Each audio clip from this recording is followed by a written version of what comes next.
to the EMTV social. We've got a triple header tonight. Myself, Graham Munsey, joined by Dave Harley and John McGilvery as we look ahead to a big weekend for the Monarchs. We talk about last weekend for the Monarchs. We talk about a few. We're just going to talk all things Monarchs. Let's just put it that way, gents. We'll not do any spoiler alerts here. John, start with yourself.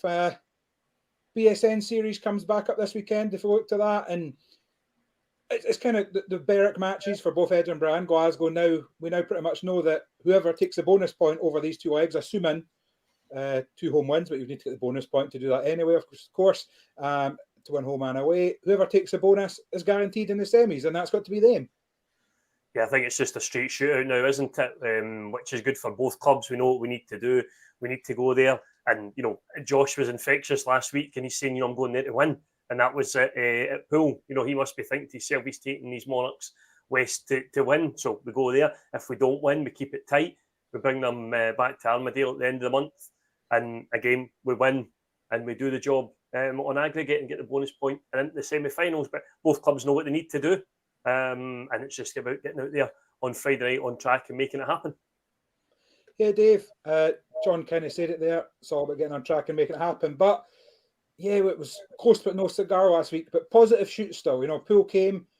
We beat Poole, although not enough on aggregate. That same Poole team that then went to Shielfield and beat Berwick on Saturday night, showing how good they are. We've just run Oxford to within a point at home. So the momentum is building slowly, but everything's kind of rosy in the garden, I would say, in the Monarchs camp at this stage of the season. Yeah, definitely. I mean, that's us ran Poole closer than both Oxford and Berwick did. And as you say, they actually won at Berwick on Saturday night. Despite the best efforts of Josh, he was top scorer for Berwick in that guest position. But yeah, the Monarchs have had 2 good wins at home. We need to build on that and moving forward, take what we learned from that first night at Glasgow when we were there. Forget about the first 2 races and onto the races after that, and we know we've got nothing to fear there. We've had plenty of practice round there, just as their guys have had plenty of practice round Armadale, and it's going to. And I imagine both matches going to be close, and no matter what happens tomorrow night, we'll be right on it for the end of the month for that second match, and as you say, the reward is that semi-final of the BSN Series. Yeah, and John, I say this kind of with tongue in cheek, but if we look at the lineups for Friday night, we see Glasgow a wee change in their riding order there. Paul Stark, who's been riding predominantly in the middle order, moves up to number 2 to partner Chris Harris, and then James Pearson, who's been fantastic, particularly around Ashfield, moves into partner Leon Flint. I'll jokingly say this, but when a home team starts jigging lineups about, they're running scared, aren't they? I don't know if Cammy Brown would take that as running scared or not. Maybe shuffling his deck a wee bit, but they're clearly looking at saying, look, can they maybe? You're right, Pearson started well, especially at Ashfield. Can they make that middle order count that the Monarchs have historically struggled with? Does it make them a bit stronger in 1 and 2? Well, I like to think that that Josh and Lassie can take care of them early on. But I think Dave touched quickly there on Poole last week. I don't think we should underestimate the fact that they're a very, very good team with 3 very strong heat leaders, and we beat them on the night, which I don't think we should lose sight of. We've beaten a very, very strong team, a team that, let's be honest, come the end of the year will probably be thereabout, bit of silverware in their trophy cabinet. And we've beaten them. We've been very unlucky. Did we get them too early in the season where certain people have maybe not had enough meetings under their belt? Who knows? The same might be said for them. But I thought we did very, very well on Friday night. We started brilliantly. And if we can start in a similar vein this Friday night, who knows what can happen. But yeah, I think Cammy's maybe shuffling his pack a wee bit there. We've kept the 1 to 7 pretty much the same. We know what we've got. We know what we can do with them. Maybe they are running scared. Yeah, no, I kind of agree. But yeah, Leon Flint had probably not the start of the season he was hoping for, but he has started to come good with the Birmingham Brummies. So maybe they might not be so bad at 3 and 4 with Leon getting a little bit better there. But as you say, James Pearson started the season really well. Ace Piper's obviously recovered from that knock he had a couple of weeks ago, so they'll be pleased about that. But it's just good to have our solid 1 to 7 all the way through, looking for the boys to do the job. And I'd go as far to say now, even this early, if our guys perform the way they're capable of, they are more than capable of going and not just keeping it close at Glasgow, but getting a draw or that victory, which will help us later in the month. Yeah. You've touched on it a wee bit there, sorry, Graham, about reserves, about Ace Piper there.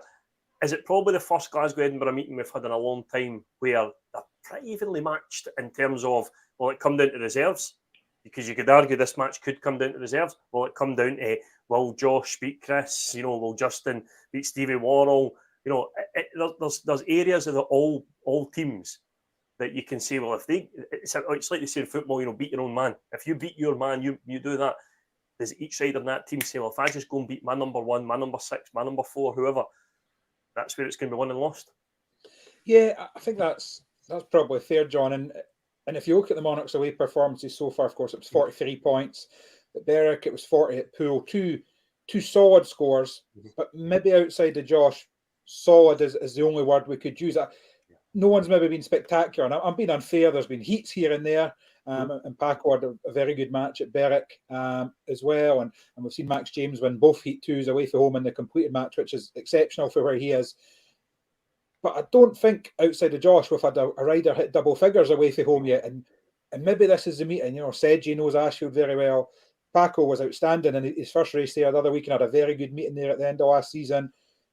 Prior to last season, Kai would probably have said it was his favourite track in the UK. He rode Ashfield better than he rode Armadale. And if these things click, then it could happen.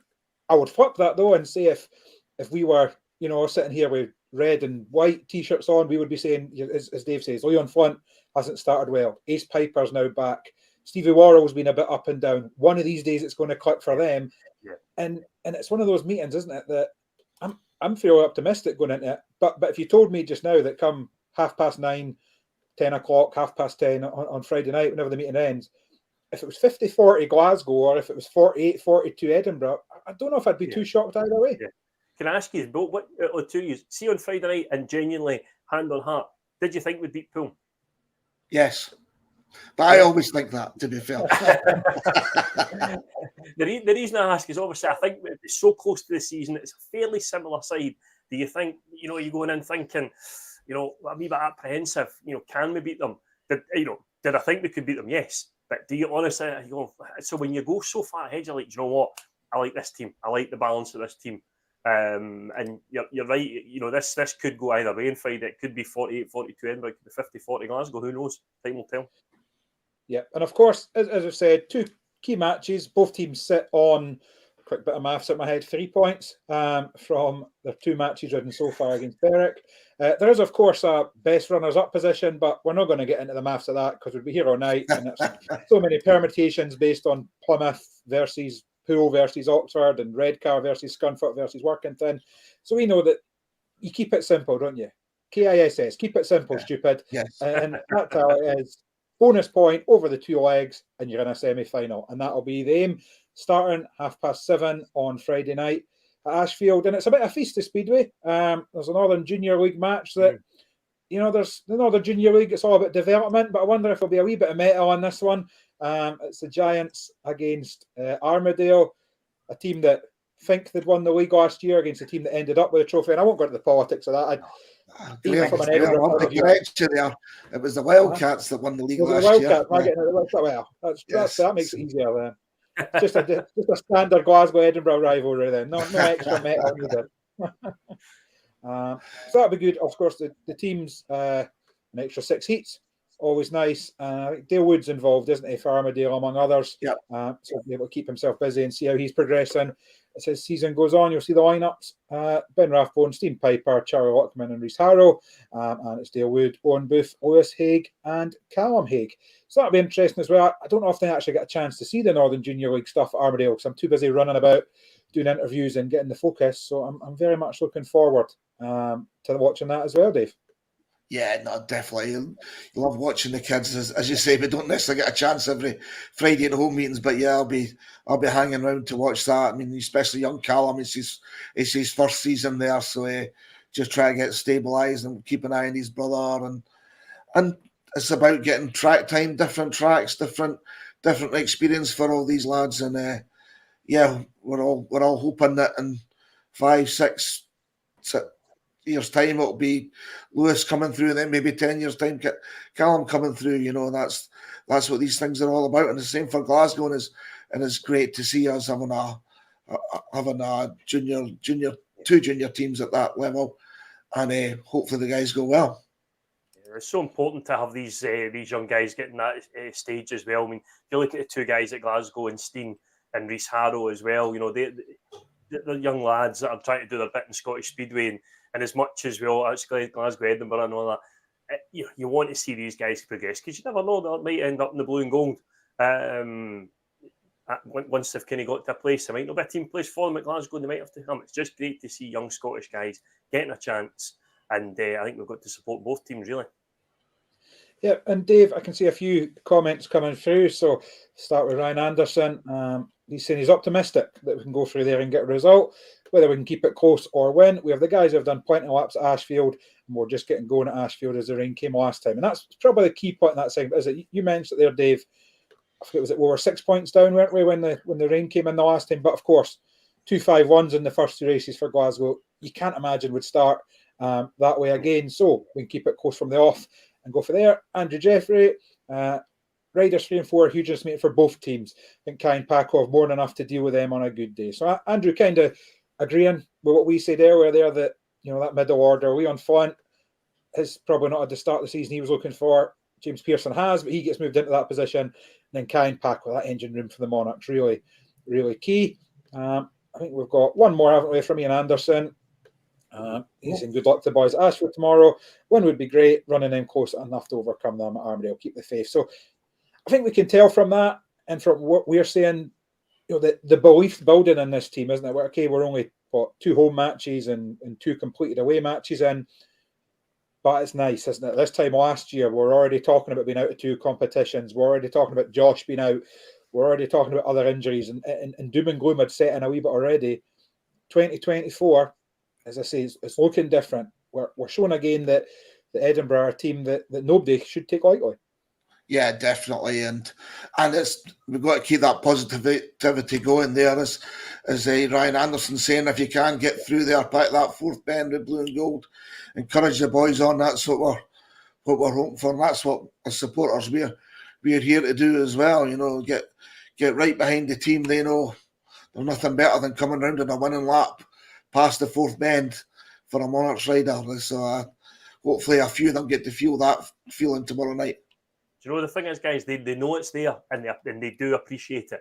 That's the thing. You'll speak to the guys as much as me, and you know, you speak, what was it? Oh, it was great. And, you know, you see it there. Whether it adds a wee bit extra on them, we don't know, but they know it's there. They know we know that they appreciate it, and when we get the result, they love coming round. They love seeing all the fans there. So if you don't think it makes a difference whether you're there or not, I promise you it does. These guys know it. And on the start of the season there, Graham, it's competitive. That's what we are this season. We're competitive. We're in races. We're not kind of looking, going, oh God, probably a programming after you know, lap 3 or anything. Like Josh on Friday night was incredible on some of his rides, but the other guys are competitive as well. Got good reserves. So I think that's the word for me this season, is competitive, and long may we remain competitive. Yeah, and then just to reiterate, as Ryan said, you know, if you can get yourself through, do. Of course, there is no stream from Ashfield, so the only way to watch it will be trackside. That's 7:30 at Ashfield on Friday night. BSN Series. This will be our last away match, and then we're into the championship. We're into league action next Friday at home. But before then, some more great commercial news coming out of the club this week. We've seen a bunch of partners be announced back on board, so we thank them all, and I'll apologise if I miss any. You know, Fraser done it Heaton. We see Grant Henderson back in. I think we saw the Playa Banca, the Holiday Villa back in the other week. Of course, Joey McDonald Travel, everyone, and I apologise to anyone I've not mentioned there as I went through that. Alan Patterson, Stellar, you know, these guys support the club so great. But we've strengthened that community link, We've got another partnership up with Livingston FC, and the Monarchs will be present at. So it's going to be the Tony Macaroni still at that point. That's changing. I think it's still, but the last game is the Tony Macaroni. It'll be that's right. The last spaghetti match of the had season. is getting changed. And what's it? Is it the private hire arena or something? It's getting changed. The new camp or something like that. It's going to be. Yeah. So there will be a Monarchs presence there for that match against Hibs. I've never really heard of them. I don't know who they are. Maybe Chris Black or Stephen Lumsden can tell me a wee bit more about them. On the 19th, we'll Livingston due to visit Armadale later in the year. And then I know something close to your heart, John, a week on Friday. We've already seen we announced it, and yourself and others were out at the Falkirk Stadium. Probably the only place in that area colder than Armadale. And they'll be returning recently, mate. It's been heating up recently. I was going to say, John likes to call them the Invincibles, but we will be seeing them. That would be invisible, so that didn't really work. At Armadale on the Plymouth match week on Friday. Some of the staff, fans, and players. Fergus the Fox, their mascot. And I wonder, John, will they have been presented with a trophy by then? Are you going to put a word in and try and ring the trophy and get your picture taken? See if there's anything left of it. It was certainly passed around between. I think even made its way up to behind the wall on Saturday night. Some of the scenes in there were incredible. But obviously we spoke about the Falkirk thing at the launch show. The thing with Livingston is brilliant as well, and the more clubs that they can get on board, the better.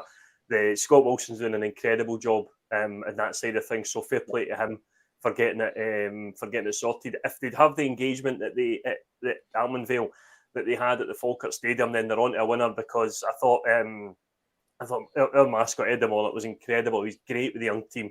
They came in, Justin was there with his bike, and it started off at 1:30 with a local Glasgow Tigers fan coming to wind us up as well. So that was a great start. I thought there was going to be riot police and it was something to do with the football. But they had, if they can get that kind of engagement, it would be great. The guys, I know that some of the guys are coming up next Friday. They're bringing up the junior bairns are coming up, their parents as well. So if they can get that level of engagement, and we just need to keep a handful of them, because with 7,000 at the Falkirk Stadium on Saturday, if we can get a fraction of that to come and join us at Armadale, then it's job done by Scott Wilson, and the statue will be getting put up outside. Yeah, it's fantastic, isn't it? And they continue to build everything, as Graham said already. All the partners that get behind the club, and also the community scheme that Scott and the guys run as well, where they get local youth clubs into Armadale on a Friday night, come and see a wee bit behind the scenes, a wee bit whatever. And so I know they've probably got their calendars probably already full, but that's another 80, sometimes 80, 90 kids in on a Friday night every week that they're doing. So it's and a fantastic. Hope they keep up the good work, and lots of exciting speedway to look forward to, mate, as well as the championship starts, Graham. Yeah, that's it. As we say, you can see the run of fixtures on the Monarchs website coming up. So we've got Plymouth, they visit on the 17th, then a trip down to Workington. Really looking forward to that after the Ben Fund was called off. I'm looking forward to my first visit down there on the 18th, 24th, and it is off the top of my head, it's Scunthorpe, isn't it, that come visiting on the 24th. And then, of course, the 31st, that BSN Series match.